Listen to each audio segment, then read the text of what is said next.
So the tariffs have come into effect. We are officially in a trade war. But what does this mean for people in America, or indeed for people everywhere?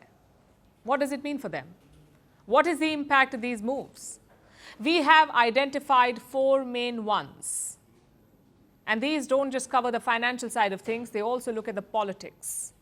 Impact number 1 would be inflation everywhere. This will likely be the immediate fallout. When a tariff is imposed, other countries don't pay it. Importers in your country pay it. And they transfer the burden to you, the final buyer, and this will happen in America as well. The goods they import will become more expensive and the burden of that will fall on American people. They will have to pay more. S&P 500 has released an assessment. They say US inflation could rise by 0.5 to 0.7% for an economy like America. This is quite significant. So the American consumer will suffer. No two ways about it. Meanwhile, other countries will also retaliate. They too will impose tariffs on US goods. And that will lead to rising inflation in those countries as well. The end result? Us, the consumers, lose out everywhere. Impact number 2 is a global realignment. Mexico and Canada are close US allies, especially Canada. The Canadians have fought multiple wars alongside America. But the tariffs have flipped a switch. Canadian leaders are attacking the US. Ordinary Canadians are booing the US national anthem. So the old warmth is missing. And we could see something similar in Europe. The EU commissioners visited India last week. They're looking for new trade partners in the world. Even India and China are working on a reset. They have agreed to normalize bilateral ties. Remember, experts predicted this last year. They said Donald Trump's actions would push India and China together. And to some extent, it is happening. All of this suggests a global realignment. You've got old allies falling out and new partnerships being forged. Which brings us to impact number 3, a drag on global growth. That too at the worst possible time. Look at the forecast for 2025 and 2026. The global economy is projected to grow by 3.3%. This is below par for the world. From the year 2000 to 2019, the average growth was 3.7%. Now it's projected to be 3.3%. After the pandemic, we have lost that momentum. The tariffs will add to our woes. In the US, they are expected to slow down GDP growth. By how much? Almost 0.6% this year. And this is not some magical projection. It is backed by empirical evidence.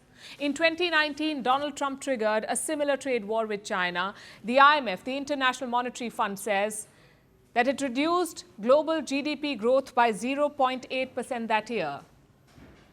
And this year, 2025, could be worse because we had a global pandemic in between. Major economies have been slow to rebound. They're still recovering. The likes of China are growing sluggishly. The likes of India are losing that initial momentum. So it's the worst time to rock the boat. That too for no logical reason whatsoever. And now to the final impact, an assault on free trade ideas.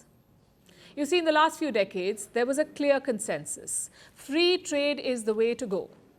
Everyone seemed to agree. Yes, it will pinch in the short term, but in the long run, economies and countries will benefit. This was the established way of thinking. The US themselves played a key role in promoting this idea. But Donald Trump thinks differently. His tariff policy is just protectionism 2.0. It runs counter to established trade ideas. For example, look at his threat of reciprocal tariffs.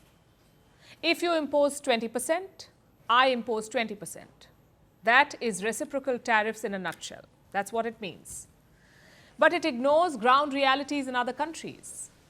America has a well-developed industrial base. A Bangladesh or a Kenya does not have that. So naturally, the tariffs on these countries will have to be different. That was the established way of thinking. But Trump is ripping it up. His message to the world is clear: make in America or face crippling tariffs. This will have long-term implications for the world, especially if this thinking is embraced by Trump's party, the Republican Party. Historically, they have been free trade proponents. But Trump is dragging them to protectionism. As for other countries, it's certainly a challenging time for them, which is also why they must band up. They must recommit to free trade. We are not saying the existing system is perfect, but it's better than what Trump is proposing. He is imposing a system of tariffs, trade wars, and inflation. Merci beaucoup. Hi, how are you? Very well, thank you. Thank you for being here. Namaste, Mr. President. Bharat Kelogon, Komeri Namaste. How many people generally follow you in interviews? Typically, in a month, we have viewers up to 150 million. That's more than twice the population of France. And in the last 2 years, we had 3 billion viewers. So I say, Laurent, this is your chance to be famous. You're on Firstpost. One word to describe your equation with Prime Minister Modi. Amitié. As India and France work together, are you creating a new era of non-alignment in the technology space? India is a training superpower. 1 million engineers a year, more than all of Europe and the US combined. So we have that partnership. We have a partnership on the environment and the economy. We also have civilian nuclear programs. And that is something we've developed far beyond the France-India relationship. So we want to work together on AI. And then comes China with its DeepSeek, creating models at a fraction of the cost. Did that innovation take you by surprise? Did that breakthrough make you sit up and think, what did the Chinese do and how? But what did DeepSeek do? They took everything that was already available from the last AI model and then they recalibrated it. So are you going to ban Chinese AI in France? So we don't have this American approach of banning tech because of where it comes from.